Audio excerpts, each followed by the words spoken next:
All right, so it's wrap-up time for most of the groups in the CAF World Cup qualifiers for the 2026 World Cup next year in the USA, Mexico, and then also Canada. So already we've seen 5 teams from Africa qualify for the World Cup. So we have 4, even 6 teams actually, because we have 4 from North Africa and then also 2 from West Africa. So we saw Morocco become the very first African country to qualify for the World Cup, and after that, Tunisia also followed suit. There was Egypt. We also saw Algeria also qualify for the World Cup. Next in line was the Black Stars of Ghana. They did that on Sunday after they beat Comoros by 1-0, and then also Madagascar lost to Mali. So the Black Stars confirmed their 5th ever World Cup appearance. And then also for Cape Verde, or Cape Verde, they made history by qualifying for the World Cup for the first time ever in their history. And it was party, on the streets of that country as a country, or they also became the 2nd smallest country ever to qualify for the World Cup. With a population of around 550,000, people, it tells you that there's a country that has really invested into sports. But then after 6 countries qualified out of 9, there were 3 more available slots. But then interestingly, one of the groups that had lots of talking points and attention heading into the final day of the qualifiers had to do with that group that actually had Nigeria, South Africa, and then also Benin. So guess what happened?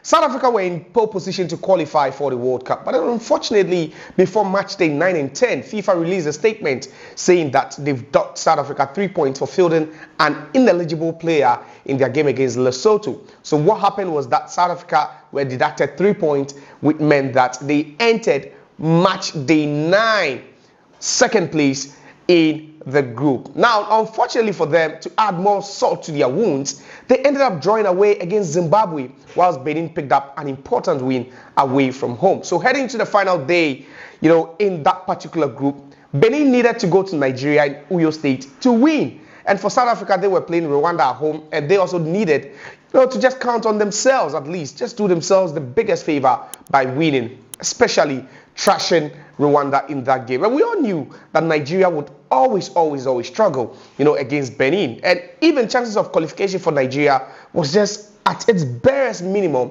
because there was no way that Nigeria was going to beat Benin and then also South Africa would lose at home to Rwanda. So going into the final day, of the games played in that particular group, it was quite exciting because everyone had their eyes on the South Africa-Rwanda game, and then also Nigeria, and then also Benin game, because all these 3 teams were in contention to qualify for the World Cup. But after 90 minutes, it was Nigeria that actually showed so much superiority and quality after they were able to thump Benin by 4-0.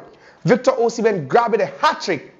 Victor Osimhen, they played so well, and after 90 minutes, he managed to just drag Nigeria single-handedly by scoring 3 goals to ensure that they will end 3 points. But then, in South Africa as well, South Africa were getting the job done against Rwanda. So it was a comfortable 3-0 win. And after that victory, South Africa returned back to the Mondial for the first time since they hosted the tournament in 2010, after missing out on 3 editions of the World Cup in 2014 in Brazil, 2018 in Russia, and then also 2022 in Qatar. South Africa returned to the Mondial. They returned to the showpiece, the biggest football event the world has ever seen, the biggest sporting event the world has ever seen. So that is the narrative now. But then for Nigeria, it got more exciting, and people were asking, why are they still cheering whenever they scored? Because for Nigeria, we all knew that they just had to win their game and hope that South Africa would also lose their game against Rwanda. But then South Africa won, and then that meant that South Africa would automatically qualify to the World Cup. But then Nigeria were counting on their luck. They just had their destiny in their own hands. Now, that after these 9 teams from the 9 groups have qualified automatically to the World Cup, there is also a playoff for the 4 best 2nd place teams to also square it off in that playoff, and then the winner of that playoff eventually qualifies to represent Africa next year match in the USA, at least in that Intercontinental playoff game. So for Nigeria, they knew that winning heavily would actually do them a lot of good. And guess what actually happened in that game? Nigeria beat Benin by 4-0. But it's not just that win for Nigeria, but it's also the fact that CAF also came out to clarify the rules. Because, mind you, in one of the groups, Eritrea had to quit. So Eritrea withdrew from one of the groups, and after Eritrea withdrew from Group E, the group that had Morocco, Niger, Tanzania, Zambia, and Congo Republic. So instead of having 6 teams in that group, due to the withdrawal of Eritrea from the tournament, meant that Group E had only 5 teams. So there was no equality over there because 8 other groups had 6 teams, but then that particular group that had Morocco, Niger, Tanzania, Zambia, and Congo Republic had only 5. So FIFA came out to say that, okay, this is the new rule. If you want to qualify as one of the best second place teams, all you have to do is to win games against the teams that do not finish last on the table. So only the points accrued or accumulated from games played against the top 5 teams in the group would actually count for you. So assuming a team is last, those points wouldn't count. And some people are saying, no, it's not fair. But then let's just discuss that one a bit. So Nigeria was so fortunate. They ended up thumping Benin, to win by 4-0.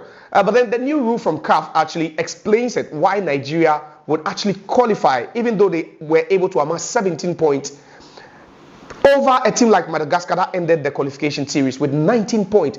All because CAF said, okay, so Nigeria's point against the lowest ranked team in their group, and in Group C where Nigeria finds themselves, it was Zimbabwe that actually finished last. So every single point that Nigeria accumulated against Zimbabwe had been scrapped. It's been discarded. So the points that Nigeria actually gained against South Africa, against Benin, against Lesotho, against Rwanda are the points that counted. So fortunately for Nigeria, after that 4-0 win over Benin, it means that they've ended up qualifying as one of the 4 best second place teams. So in first place is Gabon. They finished on that table with 16 points. Then there's Cameroon also qualifying for that competition, that playoff competition. They also finished with 15 points. Then Nigeria, after discarding the points they earned against Zimbabwe, which meant that Nigeria only picked up 2 points against Zimbabwe in their group. So those points were discarded. They finished with 15 points,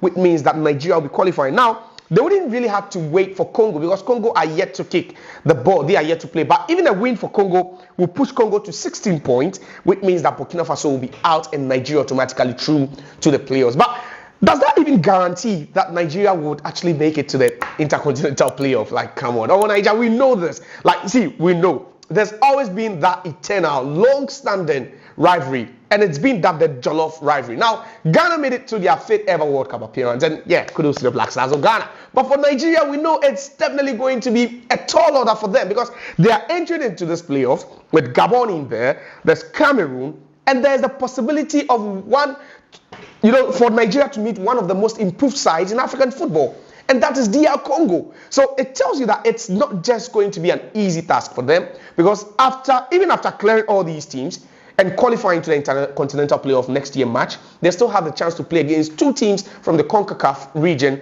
one from Oceania, and other continent as well. So it makes it even more difficult and daunting for the Super Eagles of Nigeria. I've watched Nigeria a couple of times, but I've not been impressed. And honestly, all things being equal, Nigeria were not better than Benin throughout this qualification. But then unfortunately, that's just what happened. And Nigeria now have a chance. They have a slimmer chance of qualifying. Mind you, Africa could have as many as 10 teams playing at the World Cup. Now they have 9, which is secured automatically to play at the World Cup. But in that one extra spot, would see the likes of Gabon, Cameroon, Nigeria, or even Congo just battle it out for it. And we would live to see who actually earns that ticket to play and represent Africa next year in the Intercontinental playoff. Mind you, FIFA also made us understand that that competition would serve as preparatory games just to test your stadiums and facilities for the upcoming World Cup. But for Nigeria, I would have to congratulate them. It's just a mini congratulation,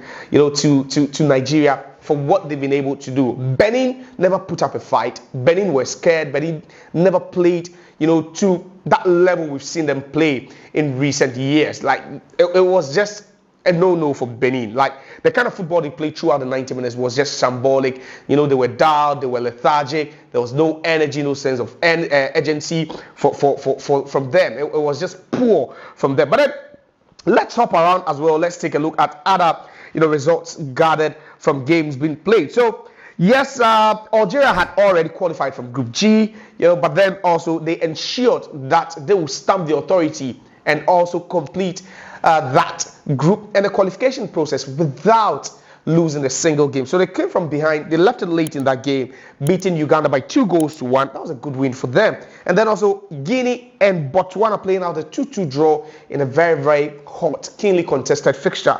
Then also Somalia were in Mogadishu. They hosted Mozambique, but unfortunately they lost by a lone goal. So these are the results we've got it so far. And there's still more, slots up for grabs. So now we've seen 7 teams from Africa out of the 9 groups qualify for the World Cup. Now the only groups remaining now happens to be that group which has Cote d'Ivoire and Gabon all battling it out for that slot at the World Cup. And not just that, there's also one more group left, which would also see the likes of Senegal and DR Congo also battle it out for a place at the World Cup. So it's interesting. Match day 10, the curtains are being drawn at the qualification process. We've seen some of the top sides from Africa qualify for the World Cup. And then congratulations to Cape Verde for also, making it to the showpiece in the Americas, because they have qualified for the very first time in their history to play at the Mondial. My name is Josiah. Don't forget to subscribe to our channel, because there's more, in a build-up to the World Cup itself. And whatever you need, whatever content you need from the World Cup, or even the qualification process heading towards the World Cup, we have it right here for you on the Our Media channel. Hit the bell, subscribe, like, and share content.